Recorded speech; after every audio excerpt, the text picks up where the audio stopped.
Konnichiwa minna. Hello everybody. Welcome to One Piece chapter 1082 titled Let's Go and Claim It.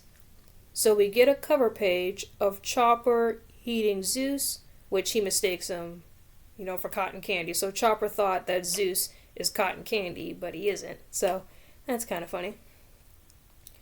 So we start off the chapter with Vice Admiral T-Bone was adorned by civilians and Marines alike. The news of his death shocked the world, but the Navy refused to comment on the details of the incident. So, Vice Admiral T-Bone is killed. Who killed him? I don't know. Maybe Sabo. Because didn't Sabo kill Cobra?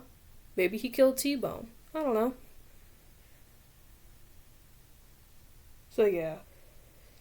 So, we go to the Navy HQ, and they're saying that they have caught the man who did it.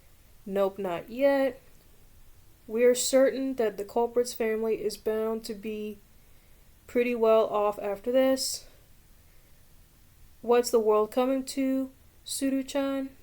Civilians we're sworn to protect are stabbing us in the back. It's unbearable. So, yeah. So we have the Marines talking about T-Bone's death and who did this and how we have so many traitors. And then I think that's Hina. I think that's her name. Hana or Hina. She says that he said he was off to save Kobe a few days ago. He probably teamed up with Sword. Pretty sure Kujaku's with him at least. Yeah, so she's asking, so Hana is asking. No, so this old guy, I forgot this guy's name, is asking Hana, hey, where's Garp? Oh, Garp is with Sword, trying to save Kobe, yada yada. Okay. So, we're at the MP Buff's Island, New World, and it looks like a circus. And then we have, like, this shriveled old man, like crying and stuff. I heard my family received the payment, thank you so much. And then we get Buggy. Buggy is back, ladies and gentlemen. That is awesome. So Buggy says, don't mention it. You took down one of Navy Q's finest vice admirals. Your evil charisma incarnate, stop being so humble. And then he laughs. Dang, so this old man killed T-Bone? And, yeah, so Buggy gives him payment for killing a vice admiral? Wow. Wow, so Buggy paid this old dude to kill T-Bone for whatever reason. I don't know. Your crazy stunt really shocked the Marines.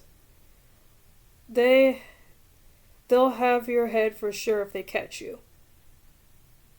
Dang. So, I guess Buggy wanted to kill T-Bone, but he knew that he was probably going to get caught for doing it, even though Buggy's very lucky. So he hired someone to kill T-Bone. Okay. I see what's going on. It's better than watching them die of starvation. Then they're like, I'm so hungry. So, yeah. So, this old dude has no money. So, yeah. So, Buggy basically took advantage of him for that.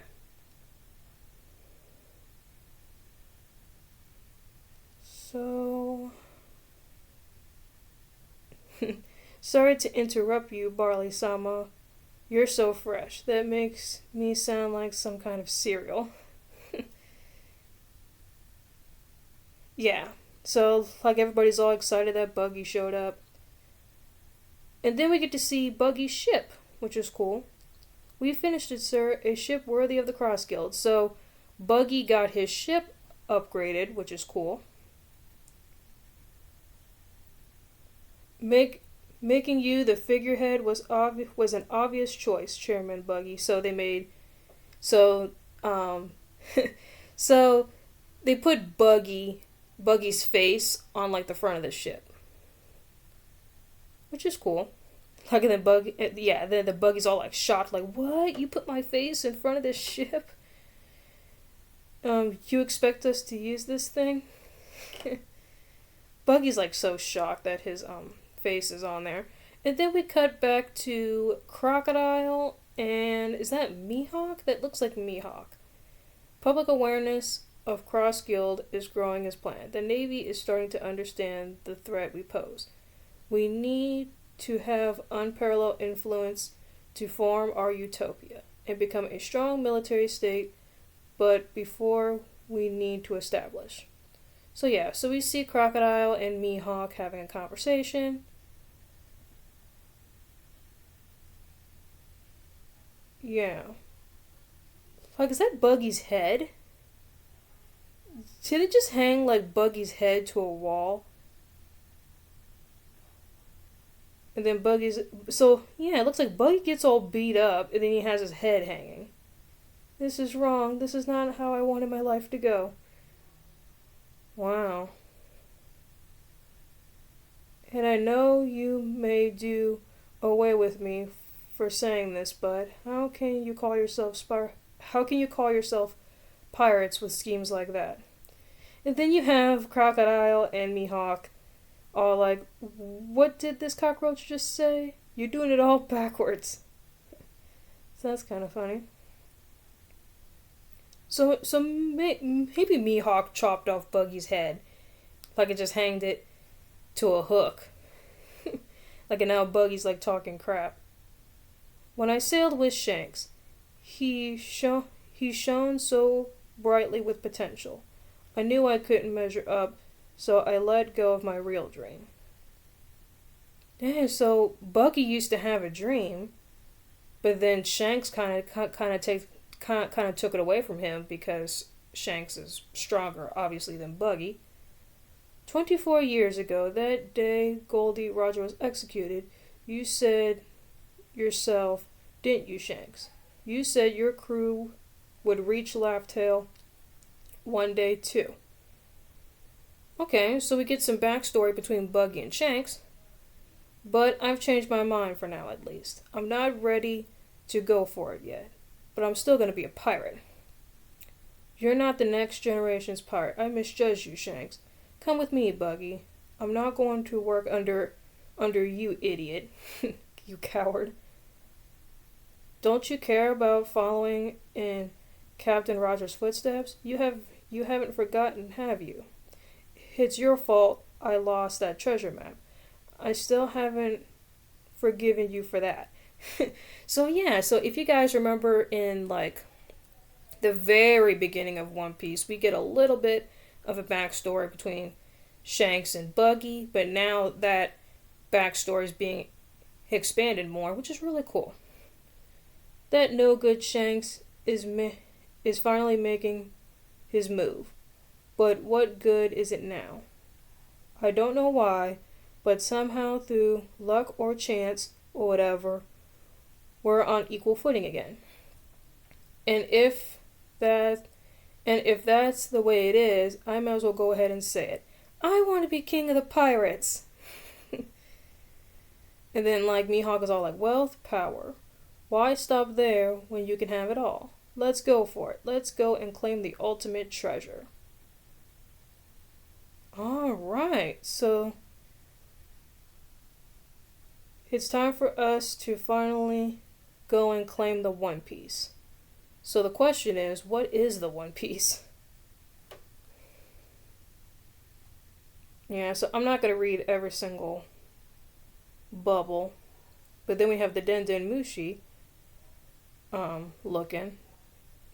It's a scramble for the treasure. We only need to beat them to it. There are some words that light a fire in the heart of every pirate, and it's because they all sail for the same reason. And then we go to Kamabaka Queendom Grand Line. And then we have, it looks like some new characters. We have Ushiano, which Ushi means cow in Japanese, if you guys did not know. Ahiru. And then we have Gayambo. Then we have Jiron. So Kazuru subordinate, Lindbergh subordinate, Bello Betty's subordinate, and Morley subordinate. So that's cool. Dragon-san. Eva-san. So we see Ivankov. Sabo-san's back, so he made it home. Okay, thank goodness. Yeah, so we see Ivankov, and I think that's Dragon. Is that Dragon over there? Wow, we get to see Luffy's father. That's awesome. And then we see Sabo. Yes, we finally get to see Sabo again. Like, after he killed Cobra. Yeah, so they're like, welcome back, Sabo. That's a Lususan ship. Lususan, you mean the country that vanished? Oh, so Lususan used to be a country that vanished. Okay, I'll explain later for now. Please help these guys. Yeah, and then we see Koala kicking Sabo. You just went radio silence. How could you do that to us? Man, it's like I totally ship Sabo and Koala. I totally ship those two. Those two should get together. I'm just saying.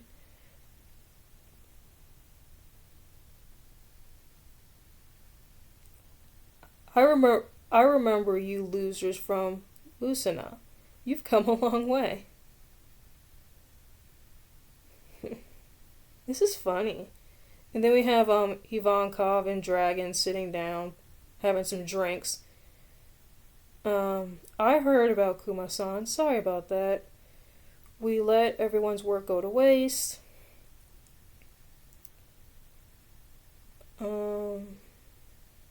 There was some major trouble at Reverie, so Reverie is in some deep crap, I guess. And then we have Sabo at the end saying, I'll tell you all about what really happened at the Holy Land of the Mary Gorosei. And that is the end of the chapter. Really, really good chapter. This is probably one of my favorites so far. We get to see Sabo again, and he knows what really happened at the Holy Land of the Mary Gorosei. So probably in the next chapter, we're probably going to expand upon on that. We see Ivankov, we see Dragon, we see Koala, we see Sabo, which those two should totally be boyfriend and girlfriend, I'm just saying. Husband and wife, potentially. Yeah, we see, yeah, like I think I said that. We see Ivankov again, and then we get these new characters. Ushiando, which, like I said before, Ushi means cow in Japanese, which is Morley's subordinate, Ahiru, which is Bello Betty's subordinate, and Gayambo, which is Lindbergh's subordinate, and Jiron, which is Karasu's subordinate. So that's cool. I don't think we've ever seen these characters before. We see Crocodile, we see Mihawk, we see Buggy, Shanks. We get to expand more on the backstory between Shanks and Buggy, which is really cool. Yeah. So basically, like, Buggy is basically, like, telling Shanks that, hey, shouldn't you be following Goldie Roger's footsteps? But then Shanks is all like, no, I kind of don't want to follow in his footsteps. I kind of want to do my own thing, and Buggy does not like that, and he doesn't respect Shanks for that. So yeah, guys, that may be about it for the chapter. I absolutely love this chapter, like I said. We get a lot of characters coming back, and probably my favorite part of this entire chapter is that we get some more backstory between Shanks and Buggy, because we only get a little bit of it towards the very beginning of One Piece, and then that is expanded upon on this chapter, which is really cool. So yeah, guys, I hope you guys enjoy this chapter review. Please leave a comment, like, and subscribe, and let me know what you guys think about the chapter below, and what is your favorite part of this chapter. Like I said before, I think my favorite part of this chapter is that we get more about Shanks and Buggy as far as their like their dreams and stuff like that, because we only get a little bit of it towards the beginning of the story. So yeah, guys, I will see y'all next time. またね。